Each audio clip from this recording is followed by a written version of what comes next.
We start with what appears to be another Covington kids media disaster type story. A pregnant New York City nurse suspended from her job after being accused of trying to commandeer a black man's rental bike. They've got these bikes, you just rent them off the rack and then they unlock.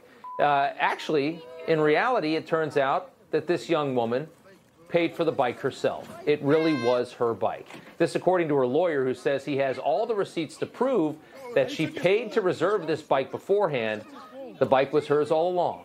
Video of the incident went viral online, showing the men harassing her. And to be fair, the video is bizarre because the woman appears to be more of the obnoxious one. She appears to be at fault in the video when you watch it.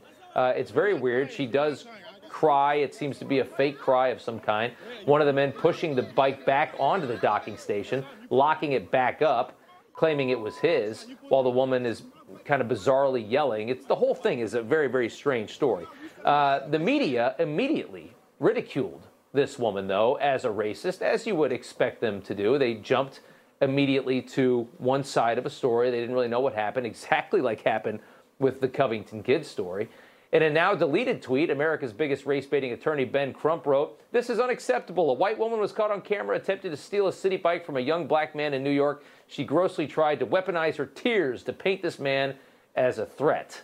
In response, the hospital that she worked at put her on leave, releasing a statement saying they're committed to providing an environment free of discrimination. So again, you have a moment like this, everybody can't wait to pander to one side. It's something else, and I guess you'd have to believe that all this happened and this woman no longer has a job, or at least she's been put on leave for this. But apparently the story is swinging back the other way hard, and evidently she has the receipts. We'll keep you posted on that. Next up, many American brands pandering so hard to the LGBTQ mafia ahead of Pride Month. Calvin Klein, once a mainstay of masculinity, has gone nuts ahead of Pride Month. That's what Calvin Klein used to look like, now featuring models like that for its new Pride collection of undergarments. A gender-confused man with his muffin top hanging out. That's America in 2023.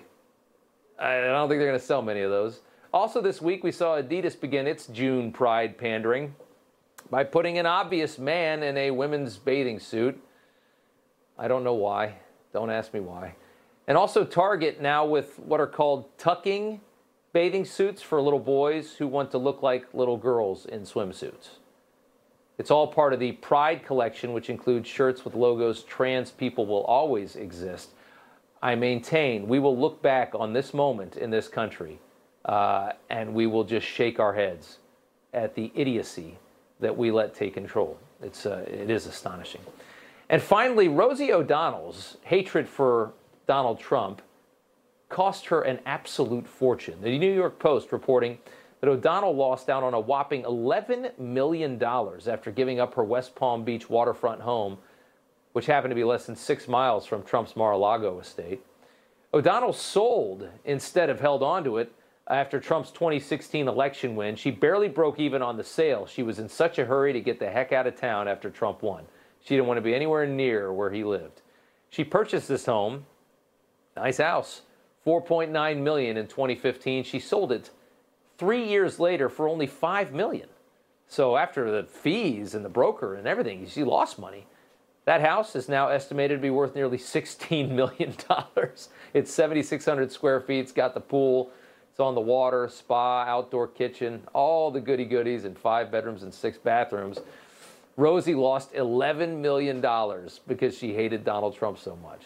That's got to hurt.